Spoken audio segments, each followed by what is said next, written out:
नमस्कार बच्चों, कैसे हैं आप सब। आशा करती हूँ आप सभी अच्छे होंगे, स्वस्थ होंगे, खुश होंगे और अपनी पढ़ाई भी अच्छे से कर रहे होंगे। तो जैसा कि आप सभी जानते हैं, मैं हूँ आपकी हिंदी की अध्यापिका और मैं स्वागत करती हूँ आप सभी का आईसीटी वर्चुअल क्लासरूम में। और आज हम यहाँ पर एकत्रित हुए हैं पढ़ने के लिए क्लास 9th की हिंदी। क्लास 9th की हिंदी में हम यहाँ पर आज पढ़ेंगे व्यवहारिक व्याकरण, यानी कि हमने काफी सारी चीजें ऐसी है जो व्याकरण में पढ़ ली है, लेकिन कुछ चीजें ऐसी होती है जो बहुत ज्यादा कॉमन होती हैं, बहुत ज्यादा एक तरह से हर जगह काम आने वाली होती हैं और वो हमें पढ़नी होती हैं, हमें समझनी होती हैं।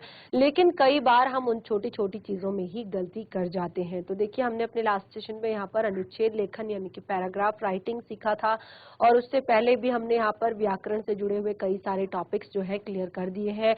और अभी तक हमारे हिंदी व्याकरण का जो आपकी चित्स और आपकी जो कृतिका पाठ्य पुस्तिका है, लगभग दोनों जो आपकी बुक्स हैं उनमें हमारे सारे चैप्टर्स कंप्लीट हो चुके हैं। तो अगर आपको किसी भी पाठ में, किसी भी चैप्टर में कोई डाउट है तो आप जरूर यहाँ पर डिस्कस करें, जरूर आप बताएं कि कोई चैप्टर अगर आपने नहीं पढ़ रखा है तो उस चैप्टर को आपको यहाँ पर रिवाइज करवाया जाएगा, बताया जाएगा, पढ़ाया जाएगा। तो चलिए हम शुरू करते हैं। व्यवहारिक व्याकरण में कुछ जरूरी टॉपिक जैसे कि आप यहाँ पर देख सकते हैं। सबसे पहले है यहाँ पर वर्ण विच्छेद। वर्ण विच्छेद जो है एक बहुत ही महत्वपूर्ण टॉपिक है हमारे हिंदी व्याकरण का। देखिए, वर्ण विच्छेद में हम पढ़ते हैं वर्तनी के संबंधित जो थोड़ा बहुत अशुद्धियां होती हैं, अनुस्वार और अनुनासिक, नुक्ता, आगत ध्वनियां, जो ये सारी चीजें हैं, ये हम पढ़ते हैं वर्ण विच्छेद में, जो कि बहुत ज्यादा महत्वपूर्ण है। हिंदी व्याकरण का सबसे महत्वपूर्ण पाठ इसको कह सकते हैं।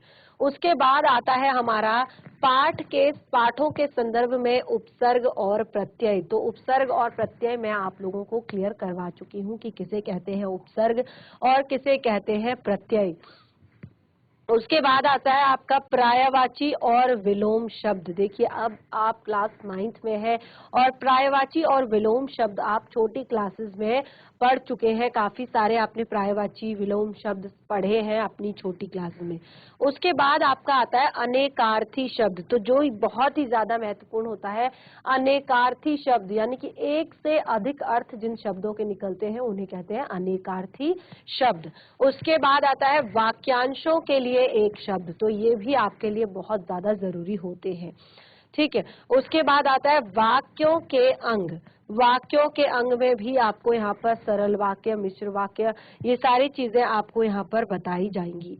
विराम चिन्हों का प्रयोग, तो विराम चिन्ह भी बहुत ही ज्यादा महत्वपूर्ण टॉपिक है, क्योंकि विराम चिन्ह से क्या होता है कि कई बार हम बहुत एक आसान सी चीज को, अगर हमें विराम चिन्हों का सही रूप से प्रयोग करना नहीं आता है तो हम एक सरल से टॉपिक को भी बहुत ज्यादा उलझा देते हैं, यानी कि हम उसको इस तरह का बना देते हैं कि वो एक तरह से समझ से परे होता है, यानी कि जिसका भाव हमें पूर्ण रूप से स्पष्ट नहीं हो पाता है। अगला आता है मुहावरों का प्रयोग। तो मुहावरों का प्रयोग, मुहावरे क्या होते हैं ये भी आपने पढ़ा है, मुहावरे भी आपने पढ़े हैं। यहाँ पर हम कुछ और मुहावरों का प्रयोग भी हम जानेंगे। ठीक है, तो इस तरह से हमारे यहाँ पर काफी सारे टॉपिक हैं इस व्यवहारिक व्याकरण के अंतर्गत, और ये सारे टॉपिक्स बहुत ही ज्यादा महत्वपूर्ण हैं। क्लास 9th में आप हैं तो क्लास 9th के हिसाब से ये आपको आने ही चाहिए, ये बहुत ही ज्यादा जरूरी आपके टॉपिक्स हैं। तो शुरू करते हैं अपने पहले टॉपिक से, वर्ण विच्छेद, यानी कि क्या होता है आपका वर्ण विच्छेद। तो देखिए, वर्ण विच्छेद जो होता है वो यहाँ पर संश्लिष्ट वर्णों को अलग अलग करना। वर्ण विच्छेद अर्थात जो एक तरह से लिखे गए वर्ण हैं उन सबको अलग अलग करना। जैसे आपका क वर्ण है, ठीक है, क वर्ण है, क में क तथा अ को अलग अलग करना। जो क वर्ण है उसमें क तथा अ को अलग अलग करना। अब आपको ये क और अ का आपको यहाँ पर क्लियर होगा कि हमारा जो एक तरह से हिंदी वर्णमाला है उसमें टोटल आपके 44 यानी कि 44 वर्ण होते हैं, जिसमें आपके 11 स्वर होते हैं और बाकी 33 व्यंजन होते हैं। स्वरों का उच्चारण हम स्वतंत्र रूप से करते हैं बिना किसी अन्य स्वर या व्यंजन की सहायता के, जबकि व्यंजनों का उच्चारण हम स्वरों की सहायता से करते हैं। जैसे कि अगर हम क का उच्चारण करते हैं तो उसके साथ आप उच्चारण कीजिए क का जब हम उच्चारण करते हैं तो उसके साथ अ का स्वर भी आता है। अगर हम का उच्चारण करते हैं तो उसके साथ आ का स्वर भी आता है, ठीक है। या हम ख का उच्चारण करते हैं तो उसके साथ भी हमारा अ का स्वर आता है, ठीक है। तो इस तरह से हमने क्या कहा कि संश्लिष्ट वर्ण किसे कहते हैं? जो संश्लेषित किए गए वर्ण हैं, जैसे क, ख, ग को अलग अलग करना। जैसे क में से क और अ को अलग अलग करना। तो अतः क का वर्ण विच्छेद है, क और अ। ये सारी चीजें हमें जब हम बहुत ही ज्यादा छोटी क्लासेस में होते हैं तब हमें सिखाई जाती है, ताकि हम उच्चारण सही से करें। क्योंकि इसके बाद देखेंगे हम कैसे कई बार हम इसी कारण बहुत सारी मिस्टेक्स करते हैं। और आपने हिंदी में संधि जब पढ़ा होगा तो उसमें भी ये सारी चीजें आपकी काम आती है, ठीक है। तो वर्ण व्यवस्था के कुछ महत्वपूर्ण नियम हैं। अब ये वर्ण व्यवस्था कैसे बनाई गई है, इसके कुछ महत्वपूर्ण नियम है। आप चाहें तो इसे नोट डाउन कर सकते हैं क्योंकि ये बहुत ही महत्वपूर्ण है। तो वर्ण व्यवस्था के कुछ महत्वपूर्ण नियम हैं, जैसे प्रत्येक व्यंजन हलंत के साथ होता है। जो भी व्यंजन अकेला होता है वो हमेशा हलंत के साथ होता है, ठीक है। अगर हम उसका स्वर अगर हम अलग कर दें तो सारे व्यंजन जो होते हैं वो कैसे होते हैं? हलंत के साथ होते हैं, जैसे क, ख, प, श, ठीक है। दूसरा आप यहाँ पर देख सकते हैं, व्यंजन का उच्चारण स्वर के बिना नहीं किया जा सकता। यानी कि अगर आप व्यंजनों का उच्चारण कर रहे हैं तो आप स्वर के बिना व्यंजन का उच्चारण नहीं कर सकते। जैसे अक्षर माला में उसे क, ख, प, श, जैसे कि हमने यहाँ पर पढ़ा था, आदि रूपों में लिखा जाता है, ठीक है। जब हम इसका वर्ण विच्छेद करते हैं, यानी कि क्या करते हैं, संश्लिष्ट वर्णों को अलग अलग लिखते हैं, तो इस प्रकार से लिखते हैं, जैसे क, ख, प, श, ठीक है, आदि रूपों में लिखा जाता है। व्यंजन में स्वरों के निम्नलिखित रूप होते हैं। किसी भी व्यंजन में स्वरों के निम्नलिखित रूप होते हैं। आप देखिए कौन कौन से रूप होते हैं यहाँ पर, ध्यान से देखिएगा। जैसे क में अगर हम आ का स्वर लगाएंगे तो ये हो जाएगा का। क में अगर हम इ का स्वर लगाएंगे तो ये हो जाएगा कि। क में अगर हम उ का स्वर लगाएंगे तो ये हो जाएगा कू, ठीक है। अगर हम क में अगर हम कू का स्वर लगाएंगे तो ये हो जाएगा कू। क में अगर हम ए का स्वर लगाएंगे तो ये हो जाएगा के। री का लगाएंगे तो नीचे देखिए आप र, क्र। और इसी तरह से अह का लगाएंगे तो कह, ठीक है। औ का लगाएंगे तो कऊ, ठीक है।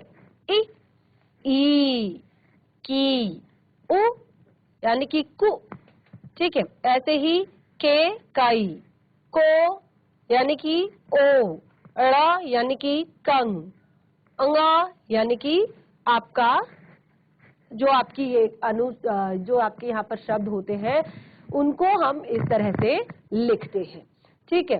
अब यहाँ पर एक बहुत ही महत्वपूर्ण चीज जो आप बचपन में नहीं सीख पाते हैं, छोटे में आप नहीं सीख पाते हैं, जो विशेष वर्ण होते हैं उनका संयोग कैसे किया जाता है, विशेष वर्णों का संयोग कैसे किया जाता है। आप देखिए जैसे क और श, यहाँ पर दोनों ही वर्णों का संयोग हो रहा है, ठीक है। वर्णों का संयोग हो रहा है तो ये बन गया क्ष, ठीक है। त और र का अगर हम बनाएंगे तो ये आपका बनेगा त्रश, फिर उसमें हम र जोड़ देंगे तो ये बन जाएगा त्र, ठीक है। उसके बाद ज और य मिलाएंगे तो ये बन जाएगा ज्ञ, ठीक है। य, द, य, अ तो ये बन जाएगा ध्य। ठीक है, जैसे हम लिखते हैं विद्यालय। ठीक है, इसी तरह से द्वारा अगर लिखना होता है तो द्व, द्व कैसे लिखेंगे? द, व और अ, द्व लिखते हैं ना, द्वारा, द्वारा। ठीक है, अब हम ऐसे लिखते हैं, पहले हम लिखते थे ऐसे। ठीक है, द्वारा, तो ये आपका गलत है, द्वारा हमें ऐसे लिखना है, यानी कि द आपका आधा होगा, व में आप ये वाला अ लगाएंगे और तो ये हो जाएगा पूरा व, और इसमें हम आ की मात्रा यानी कि ये द्वा, यहाँ पर हम आ लगाएंगे तो ये आ हो जाएगा और रा, द्वारा। ठीक है, तो ये इस तरह से हम लिखते हैं। अब देखिए इस तरह के बहुत सारे शब्द हैं, आप देख सकते हैं। ठीक है, तो ये सारे शब्द, ये कुछ विशेष वर्णों का संयोग हमने यहाँ पर किया रहता है, और इस पे पूरी बहुत बड़ी एक एक्सरसाइज भी यहाँ पर है। तो अगर आप चाहें तो इनमें से कुछ जरूरी पंक्तियां जो है वो नोट डाउन कर सकते हैं। ठीक है, जैसे कि इस टॉपिक का नाम ही है हमारा व्यवहारिक व्याकरण। ठीक है, तो व्यवहारिक व्याकरण यानी कि जो कॉमन चीजें होती हैं लेकिन कई बार हम उनको नहीं समझ पाते हैं और उनमें हम कई बार बहुत सारी गलतियां कर देते हैं। ठीक है, आगे बढ़ते हैं। अब यहाँ पर देखिए वर्ण एक तरह से विच्छेद संबंधी बहुत सारी एक्सरसाइज यहाँ पर है। तो देखिए कुछ जो यहाँ पर आपके वर्ण विच्छेद जो है वो हम करेंगे और उसके बाद कुछ आप होमवर्क में करेंगे यहाँ पर। ठीक है, जैसे हमने यहाँ पर लिखा है ज्ञान, तो हमने यहाँ पर बताया था कि ज्ञ कैसे बनेगा, ज और य मिलाकर आपका बना ज्ञ। ठीक है, ज और य मिलाकर आपका क्या बना? ज्ञ बना, और उसमें कौन सा स्वर आ रहा है आपका? आ का स्वर आ रहा है, तो ये आपका हो गया ज्ञा।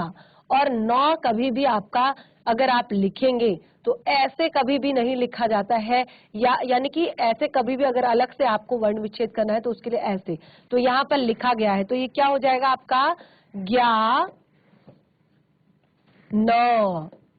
ठीक है, ये है आपका ज्ञान।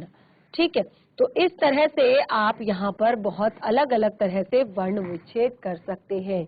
अगला शब्द है श्रवण। श्रवण कैसे करेंगे हम श्रवण शब्द का वर्ण विच्छेद?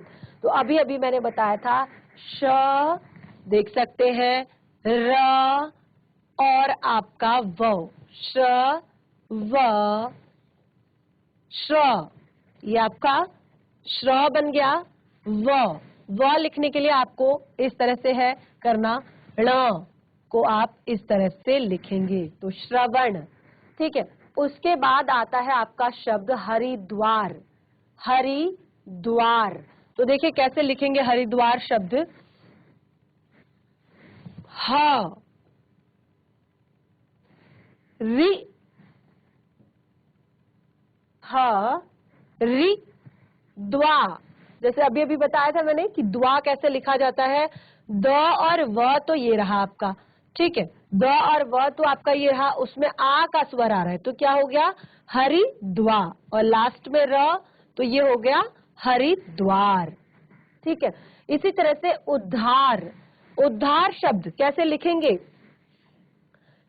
उ केवल आपका स्वर है, उ क्या है? स्वर है, तो इसके साथ ये बिल्कुल ऐसे ही लिखा जाएगा। ये आपका स्वतंत्र रूप से उच्चारण किया जाता है उ शब्द का। ठीक है, द धा। ठीक है, उ द, अब द भी आपका कैसा है? आधा है, पूरा द नहीं है, क्योंकि उसके नीचे क्या लगा हुआ है? ध लगा हुआ है, तो पूरा द नहीं है, इसलिए आपका द इस तरह से लिखा जाएगा। धा, ध भी पूरा नहीं है, लेकिन उसमें स्वर आपका आ रहा है आ का, मात्रा किसकी लगी हुई है? आ की, उ धा र। ठीक है, तो उद्धार।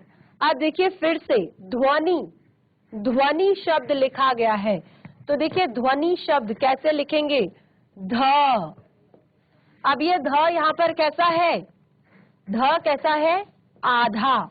ठीक है, उसके बाद धन व, तो व कैसा है आपका? पूरा है, तो यानी कि व को आप ऐसे लिखेंगे, नि। ठीक है, नि, न, धन ई, ध्वनि, ध व अ न ई, ध्वनि। ठीक है, तो इस तरह से आप इसको लिखेंगे। तो देख सकते हैं आप, यहाँ पर उत्तर बताया गया है ध व अ न ई, ध्वनि। ठीक है, इसी तरह से वाक्य शब्द यहाँ पर लिखा हुआ है, वाक्य। तो वाक्य शब्द को कैसे लिखेंगे? व धन आ। ठीक है, यहाँ पे आ का स्वर आ रहा है, व धन आ, क्यों, आधा क। तो आधा क को आप आधा क ही लिखेंगे, यानी कि उसके आगे आप अ नहीं लिखेंगे। फिर धन य धन अ, यानी कि आपका य कैसा है? आधा है। य कैसा है? आधा है। व आधा, ठीक है, उसमें आ का स्वर आया, वा, क को आधा लिखना है क्योंकि आधा क है।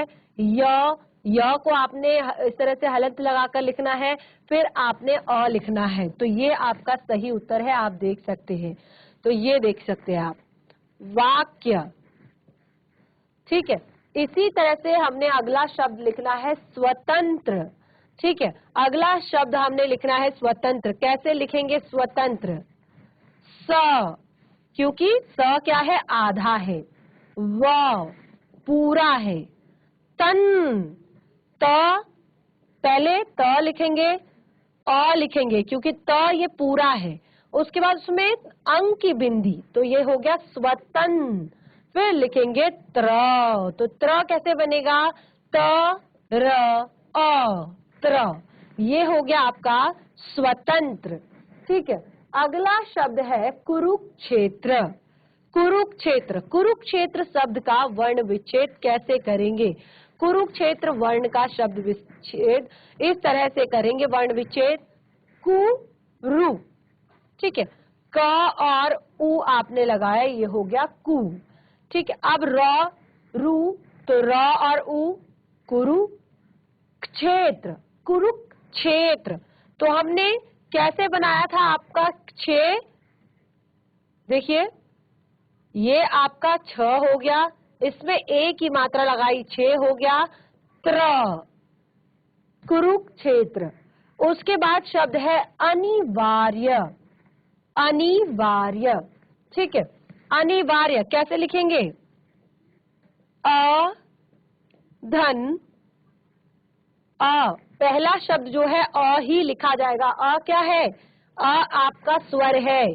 ठीक है, अ क्या है? स्वर है।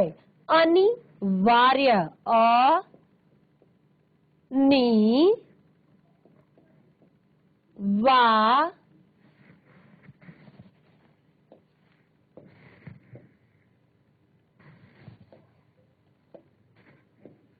अनि वा। ठीक है, अनि वा, आ का स्वर लगेगा यहाँ पर। अनि वा, र धन य धन अ, अनिवार्य। ठीक है, ये हमने लिखा अनिवार्य। तो आप देख सकते हैं इसका सही उत्तर अनिवार्य, अनिवार्य। ठीक है, अगला शब्द है चिन्ह, हड्डियां।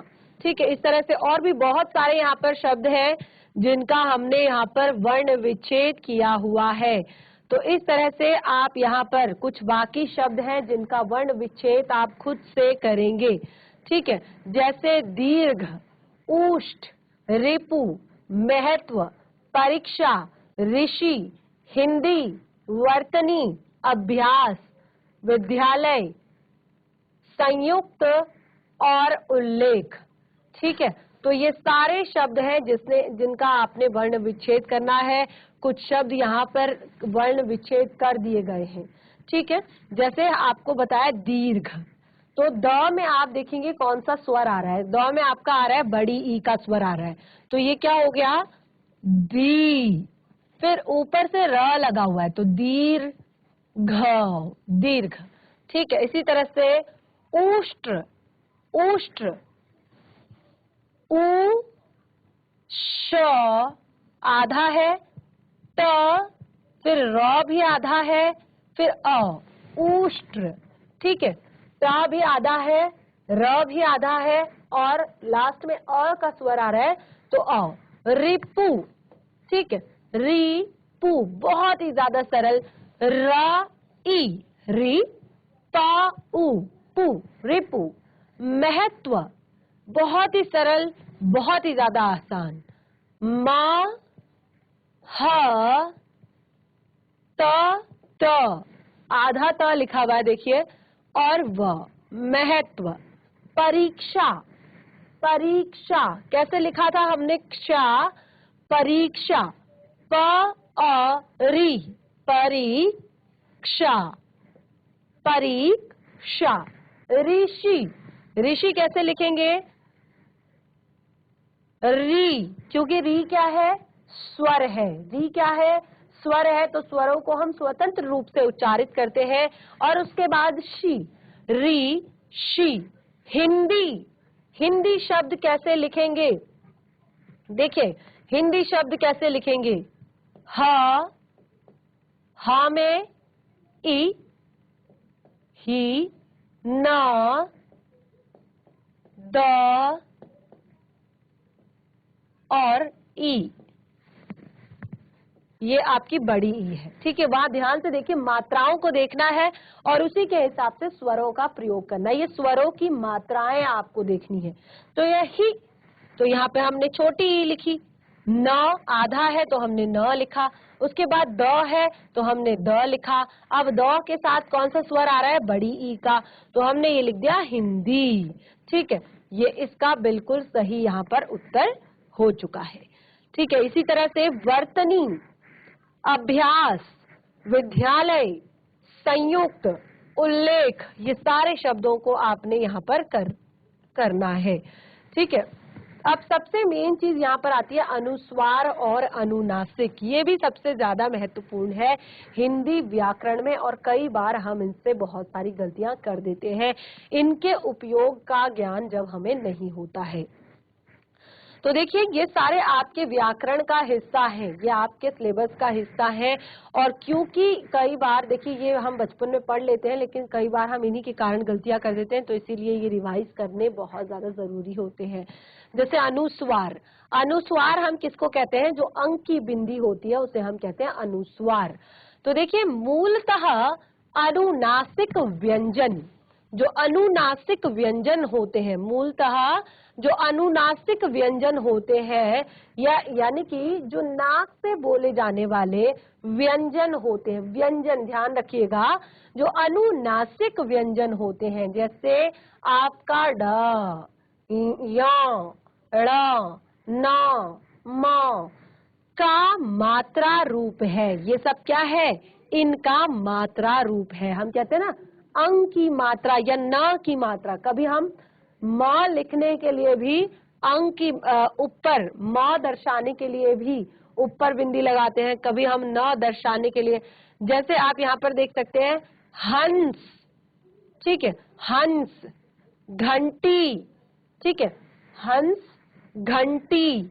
तो यहाँ हंस न का स्वर आ रहा है, घंटी न का स्वर आ रहा है, चंपा, चंपा, तो किसका स्वर आ रहा है, म का, चम, ऊपर बिंदी देखिए, ठीक है, चंपा। और अगला शब्द देखिए शंख, शंख, ठीक है, तो य का स्वर आ रहा है। तो इसी तरह से यहाँ पर क्या कहा है कि ये मात्रा रूप है, ये इनका क्या है, मात्रा रूप है। जब बोलते समय प्रश्वास, जो बोलते समय प्रश्वास होता है, यानी कि एक तरह से बोले जाने का जो श्वास होता है वो नाक से बाहर निकलता है। प्रश्वास यानी कि एक तो श्वास होती है, एक प्रश्वास होती है, ठीक है। तो प्रश्वास जो है वो वायु नाक से बाहर निकलती है, जैसे हंस नाक से बाहर आ रही है, घंटी, चंपा, ठीक है, शंख, तो यहाँ ध्वनि कहाँ से आ रही है, प्रश्वास कहाँ से आ रही है, नाक से बाहर आ रही है। तो ये सारे आपके अनुस्वार कहलाते हैं। ये क्या कहलाते हैं, अनुस्वार कहलाते हैं। ये जरूर नोट डाउन कर लीजिए, अनुस्वार और अनुनासिक। ठीक है, तो देखिए यहाँ पर हमने क्या कहा कि मूलतः अनुशासिक व्यंजनों का मात्रा रूप है। अनुशासिक व्यंजन ये यहाँ पर अनुनासिक व्यंजन आपके लिखे हैं, ड, य, ड़, न, म। ठीक है, इनके जब इनका बोलते समय प्रश्वास वायु जो है वो नाक से बाहर निकलती है तो उसको हम कहते हैं हंस, उसको हम कहते हैं अनुस्वार, जैसे हंस, घंटी, चंपा, शंख। अब दूसरा है अनुनासिक। अनुनासिक अर्थात मूलतः स्वर होते हैं, अनुनासिक क्या होते हैं, मूलतः वे स्वर होते हैं, इनका उच्चारण मुख और नासिका दोनों से होता है। अब देखिए जो अनुस्वार होते हैं उनका उच्चारण केवल और केवल प्रश्वास के दौरान वायु नाक से बाहर निकलती है और इसमें नाक और मुख दोनों से बाहर निकलती है, जैसे आंख, आंख, ठीक है, चंद्रबिंदी जिसको बोलते हैं आंख, हंसमुख, हंसमुख, संभाल, सवार, ठीक है, गवार। तो ये सारे शब्द क्या है, अनुनासिक है, यानी कि इनका उच्चारण मुख और नासिका दोनों से होता है। ठीक है, तो ये आपके बहुत ही महत्वपूर्ण टॉपिक है, अनुस्वार और अनुनासिक।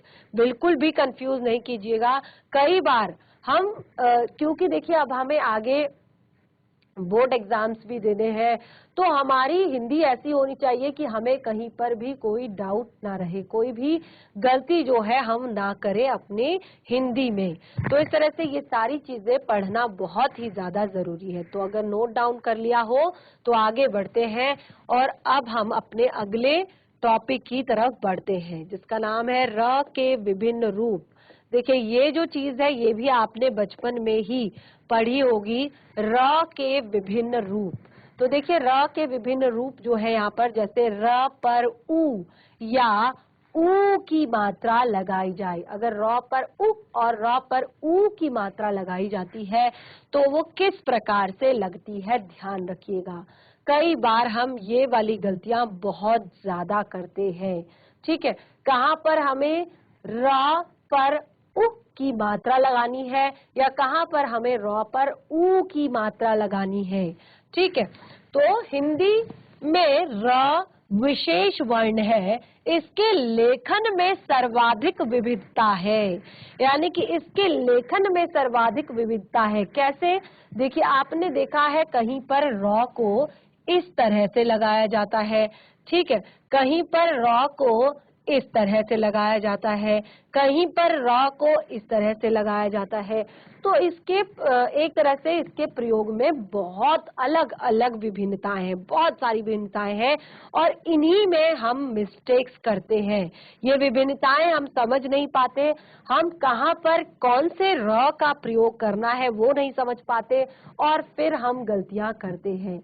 तो देखिए सबसे पहले हमने यहाँ पर क्या कहा कि र हिंदी का विशेष वर्ण है क्योंकि इसके लेखन में सर्वाधिक विविधताएं हैं।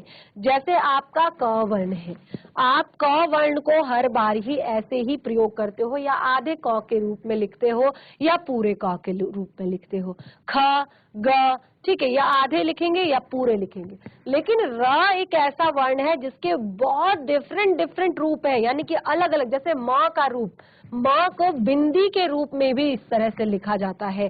ठीक है, तो इसी तरह से र के भी बहुत अलग अलग रूप हैं और इसी कारण हम गलतियां करते हैं और इसी कारण ये यहाँ पर दिया हुआ है। तो देखिए र पर उ या र पर ऊ की मात्रा किस प्रकार से लगती है। तो देखिए र में अगर उ लगाएंगे, ठीक है, र में अगर उ यानी कि छोटी की मात्रा लगाएंगे तो क्या होगा, इस तरह से, ये इस तरह से लिखा जाएगा। ध्यान रखिए हम इसमें बहुत बार गलतियां करते हैं। ठीक है, और अगर हम र में ऊ की मात्रा लगाएंगे यानी कि बड़े ऊ की मात्रा लगाएंगे तो फिर हम इस तरह से लिखेंगे। समझ आया? जब हम र में छोटे ऊ की मात्रा लगाएंगे तो फिर हम इस तरह से लिखेंगे और अगर हम र में बड़े ऊ की मात्रा लगाएंगे तो उसको हम इस तरह से लिखेंगे। ठीक है, ध्यान रखिएगा ये सारी चीजें। अब आपके आता है र के बाद, अगर र के बाद कोई व्यंजन हो तो, अगर र के बाद दूसरा कोई व्यंजन हो तो अगले स्वर युक्त व्यंजन पर स्थित हो जाता है। तो र जो है वो क्या होता है, अगले स्वर युक्त व्यंजन पर स्थित हो जाता है। यानी कि अगर र के बाद, ठीक है, र के बाद आप, र के बाद अगर आप लिखते हैं क्या, र के बाद अगर कोई और व्यंजन आपका होता है तो वो क्या करता है, वो स्वर युक्त व्यंजन, यानी कि जो स्वर युक्त व्यंजन होगा उस पर वो स्थिर हो जाता है। जैसे निर्मल, ठीक है, निर्मल। तो अब आप यहाँ पर देखेंगे निर्धन मल, तो ये वाला र आप देखेंगे म के ऊपर लग चुका है, ठीक है, ये वाला र क्या है, म के ऊपर लग चुका है, ये क्या बन गया, निर्मल, ठीक है। पुनर्रचना, पुनर्रचना, तो ये क्या हो गया, आप देखेंगे पुनर्रचना, पुनर्रचना। तो इस तरह से हो गया ये आपका, जैसे यहाँ पर हमने लास्ट के दो स्वरों का मेल किया, यानी कि इसमें आपका अ और इसका भी जो रचना में भी इसका पहला स्वर अ, तो अ और अ मिलकर यहाँ पर इन दोनों ने क्या किया, ये आपका उस दूसरे वाले स्वर युक्त यानी कि जो र है इस व्यंजन के ऊपर ये यहाँ पर आकर लग गया। तो ये क्या बन गया, पुनर्रचना। पुनर भी है और रचना भी है, लेकिन यहाँ पर अलग अलग था, पुनर्रचना, यहाँ पर पुनर्रचना उसके ऊपर आ गया इस तरह से। अब देखिए दूसरा निर्भय, निर्भय, जैसे निर्मल हमने लिखा उसी तरह से निर्भय, तो निर्भय, तो ये भ के ऊपर जाकर लग गया। तो ध्यान रखिएगा किस तरह से हम संधि करते हैं। तो संधि में जब हम क्या करते हैं, यहाँ से देखते हैं कि लास्ट हमारा स्वर क्या है, तो यहाँ पर जो हमारा यहाँ पर लास्ट वर्ण है वो र ही है, क्योंकि अ नहीं है इसमें, ये पूरा र नहीं है, यहाँ पर ये आधा र है, तो इसका हमने इससे मेल किया तो ये स्वर युक्त व्यंजन के ऊपर आ गया, यानी कि ये हो गया आपका निर्भय, इस तरह से इसके ऊपर ये लग गया, ठीक है। शिरोरेखा पर जाते समय र रेफ की मात्रा का रूप धारण कर लेते हैं और इसको क्या करते हैं, क्या कहते हैं, रेफ की मात्रा। ध्यान रखिएगा, बचपन में आपने पढ़ी होगी, जो आप शिरोरेखा यानी कि जो ऊपर से जो रेखा लगती है उसके ऊपर जब जाता है तो उसको कहते हैं रेफ की मात्रा। शिरोरेखा पर जाते समय र रेफ की मात्रा का रूप धारण कर लेते हैं, तो इसको कहते हैं रेफ की मात्रा, ठीक है। अब देखिए यदि र स्वर सहित, अभी देखिए यहाँ पर जो था वो क्या था, बिना स्वर के था, ठीक है। अब यहाँ पर अभी तक जो र था वो बिना स्वर के था, आप देख सकते हैं किसी भी र को पूरा नहीं लिखा है, ठीक है। तो अब जो स्वर सहित किसी व्यंजन के बाद आता है, यानी कि अब वो स्वर सहित किसी व्यंजन के बाद आता है, तो स्वर रहित र किसी व्यंजन के बाद आता है तो उसके विभिन्न रूप हो जाते हैं। अब देखिए ध्यान से देखिएगा, जैसे पाई वाले व्यंजनों के साथ र का रूप निम्न प्रकार है। जैसे आप त, ठीक है, जो त है वो यहाँ पर आधा है, यानी कि ये पूरा त नहीं है, तो इसके साथ अगर आप स्वर सहित, यानी कि इसमें जो अ आ रहा है उसके सहित ही, यहाँ पर आधा र नहीं है, आप देख सकते हैं, तो ये आपका बन जाएगा त्र। क्या बन जाएगा, त्र। ध्यान रखिएगा ये स्वर सहित है, ठीक है, ये स्वर सहित है, यानी कि यहाँ पर स्वर भी है, इस र में आपका अ भी है, तो ये आपका बिना स्वर के है और ये आपके स्वर के साथ है, तो ये बन गया त्र। इसी तरह से देखिए क यहाँ पर बिना स्वर के है और ये आपका स्वर के साथ है, तो ये क के नीचे लगा तो ये बन गया क्र, ठीक है। अब यहाँ पर प, तो प आपका बिना स्वर के है और र आपका स्वर के साथ है, तो ये दोनों यहाँ पर जुड़े, तो देखिए इस तरह से बन गया आपका प्र। तो इसके बहुत सारे एग्जाम्पल है यहाँ पर, आप देख सकते हैं, जैसे पत्र, देखिएगा पत्र, क्रम, ठीक है, ग्रह, ग के नीचे लगा तो ग्रह, प्र के नीचे लगा तो प्रकार, द्र के नीचे लगा तो भद्रता, क्र के नीचे लगा तो संक्रमण, श्र श्रवण, नम्रता, ठीक है। तो ये सारे शब्द आपके इसी तरह से बने हुए हैं, ध्यान रखिएगा बिल्कुल। तो इस तरह से हम कई बार गलतियां कर देते हैं। अब देखिए, बिना पाई वाले व्यंजनों, ठीक है, बिना पाई वाले व्यंजनों के बाद आने पर र इस प्रकार का रूप धारण कर लेता है, यानी कि जिसके बाद अगर, अब जो यहाँ पर हमने कहा पाई वाले व्यंजनों के साथ र का रूप निम्न प्रकार से होता है, और बिना पाई वाले जो व्यंजन होते हैं उनके साथ र का रूप इस प्रकार से हो जाता है। जैसे आप देख सकते हैं ट, ट आपका क्या है, यहाँ पर बिना स्वर के है, तो इसको हम र के साथ जोड़ेंगे, ये हो जाएगा ट्र। ऐसे ही ड, ड में अगर हम र लगा देंगे तो ये हो जाएगा ड्र, ठीक है। तो इस तरह से आपके र की बहुत अलग अलग तरह से मात्राएं होती हैं, यानी कि र को हम एक तरह से सर्वाधिक विविधता से हम इसको लिखते हैं, अलग अलग तरह से हम इसको लिखते हैं और समझते हैं।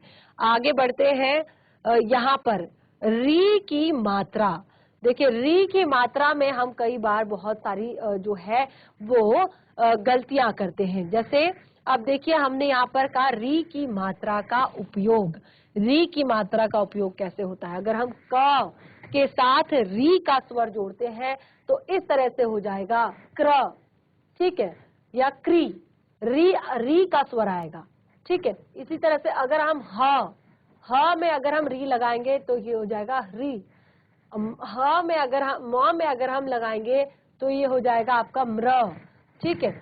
और इसी तरह से आपका ध्र में अगर लगाएंगे तो ये हो जाएगा धृत। तो इसके उदाहरण आप यहाँ पर देख सकते हैं, जैसे कृष्ण, कृष्ण री का स्वर आ रहा है, कृष्ण, ठीक है। इसी तरह से मृत्यु, मृत्यु र का स्वर आ रहा है, ठीक है, री का स्वर आ रहा है यहाँ पे। हृदय, हृदय ध्यान रखिएगा, री आ रहा है। सृजन, सृजन, उद्घृत, उद्घृत, पृथक, पृथक, यानी कि आप जब उच्चारण करेंगे तो आपकी जो टंग होगी वो वाइब्रेट करेगी, क्योंकि वो री बोलेगी, क्या बोलेगी, री, ठीक है। संस्कृत, संस्कृत, ठीक है। ऐसे ही दृष्टि, दृष्टि, ठीक है। तो ये सारे जो वर्ड्स हैं जितने भी, ये री की मात्रा का उपयोग आपको बता रहे हैं, ठीक है। यहाँ पर आप देख सकते हैं ये सब क्या है, री की मात्राएं हैं, जैसे कृष्ण, मृत्यु, हृदय, सृजन, उद्घृत, पृथक, संस्कृत, दृष्टि आदि। तो ये अब आपको यहाँ पर काफी अच्छे से क्लियर हो गया है। आगे बढ़ते हैं, अर्धचंद्राकार। अब अर्धचंद्राकार हम कहाँ पर लगाते हैं, तो कई बार क्या होता है हिंदी में, जब कुछ अंग्रेजी की ध्वनियां आ जाती है, आपने देखा होगा, अब तो कॉमनली ऐसा हो गया है कि आपकी हमारी जो हिंदी है आज की, उसमें आपके बहुत सारे ऐसे शब्द हैं जो अंग्रेजी के हैं, ठीक है। यानी कि हम उनको आपका हिंदी में भी बिल्कुल ऐसे ही यूज करने लगे हैं, अंग्रेजी की तरह ही हम उनको पढ़ने लगे हैं। जैसे कॉलेज, ठीक है। अब कॉलेज शब्द को हम बार बार हिंदी में बहुत मुश्किल से बोलते हैं या नहीं बोलते हैं, या कई बार हमें पता भी नहीं होता कि कॉलेज को हिंदी में क्या कहेंगे, ठीक है। उसके बाद आता है डॉक्टर, ठीक है, डॉक्टर, तो डॉक्टर को हम हिंदी में भी आम बोलचाल की भाषा में भी डॉक्टर ही कहते हैं। तो आदि शब्दों में कुछ ऐसी ध्वनियां होती है जो हिंदी में नहीं है, ठीक है। कॉलेज, डॉक्टर, ठीक, इनमें कुछ ऐसी ध्वनियां हैं जो हिंदी में अभी नई नहीं है। तो कॉलेज में का में न तो का है और न ही न है, ठीक है। कॉलेज, तो इसमें ना ही प्रॉपर तरीके से का है, यानी कि इसको कॉलेज भी नहीं पढ़ते या कॉलेज भी नहीं पढ़ते, ठीक है।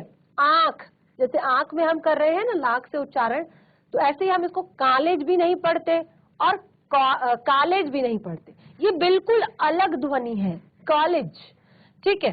तो अब यहाँ पर देखिए, यह आ और ओ के बीच की ध्वनि है, ठीक है। जैसे हमने कहा कॉलेज या कॉलेज, ठीक है, इसके बीच की ध्वनि है आ। यानी आ के ऊपर आपका अर्ध चंद्र है, पूर्ण रूप से चंद्रकार नहीं है, चंद्र बिंदु नहीं है पूर्ण रूप से, ये अर्ध चंद्र है, ठीक है। तो इस अर्ध चंद्राकार रूप में इसको व्यक्त किया गया है और इसके बहुत सारे एग्जाम्पल हैं, आप देख सकते हैं। Cottage, Macaulay, Colgate, dog, dollar, chalk, office, ठीक है। ये सारे शब्द ना तो अंक की मात्रा को दर्शा रहे हैं और ना ही आ की, यानी कि ये आपको काटेज नहीं बोलना है, मैकाले नहीं बोलना है, कालगेट नहीं बोलना है, डाग नहीं बोलना है, डॉलर नहीं बोलना है, चाक नहीं बोलना है, ऑफिस नहीं बोलना है। आपको इस जो अर्ध चंद्राकार मात्रा है उसके साथ उच्चारण करना है। Cottage, Macaulay, Colgate, dog, dollar, chalk, office, ठीक है। तो ये सारी चीजें जो है आपके अर्धचंद्राकार इस मात्रा के कारण है और इसमें भी कई बार बच्चे बहुत ज्यादा मिस्टेक करते हैं, कई बार बहुत ज्यादा मिस्टेक इसके कारण भी होती है। तो आज हमने यहाँ पर अपने व्यवहारिक व्याकरण में काफी सारी चीजें सीख ली हैं, यानी कि हमने यहाँ पर सबसे पहले वर्ण विच्छेद सीखा कि किसे कहते हैं वर्ण विच्छेद और कैसे हम वर्ण विच्छेद करते हैं। उसके बाद हमने यहाँ पर अनुस्वार अनुनासिक के बारे में पढ़ा, फिर हमने र की मात्रा का सही उपयोग सीखा और र की मात्रा को किस किस तरह से यूज किया जाता है वो सीखा। उसके बाद री की मात्रा को सीखा, उसके बाद हमने अर्धचंद्राकार के बारे में जाना। अब हम आगे भी, क्योंकि मैंने ये कहा ये कॉमन टॉपिक्स हैं आपके, यानी कि एक व्यवहारिक व्याकरण है, तो आगे भी इसको कंटिन्यू करेंगे। इसमें बहुत सारे और भी टॉपिक हैं जो मैंने आपको बताए थे, तो सभी को हम एक बार यहाँ पर पढ़ेंगे। तो बाकी जो कुछ भी आपने नोट डाउन किया है उसको घर पर एक बार जरूर रिवाइज करें। नेक्स्ट सेशन में एक बार यहाँ पर रिवाइज करेंगे और डिस्कस करेंगे साथ ही अपने आगे के टॉपिक को। तो इस तरह से आज का सेशन हमारा यहीं पे समाप्त होता है। हम मिलेंगे अपने नेक्स्ट सेशन में, तब तक के लिए धन्यवाद। आपका दिन शुभ हो।